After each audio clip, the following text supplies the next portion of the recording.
কেউফালে গুজৰি গুমৰি আহিলে বান উটুৱাই নিলেহি গাঁওখন সুখৰে ঘৰখন পলকতে উটি গৈ গোহালিৰে গৰুহাল পলকত নিয়তিয়ে মোক কৰিলে কঙাল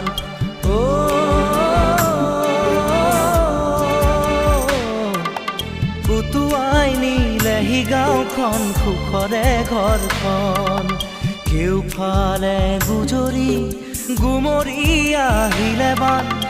উটুৱাই নিলেহি গাঁওখন সুখৰে ঘৰখন পলকতে উটি গৈ গোহালিৰে গৰুহাল পলকত নিয়তিয়ে মোক কৰিলে কঙাল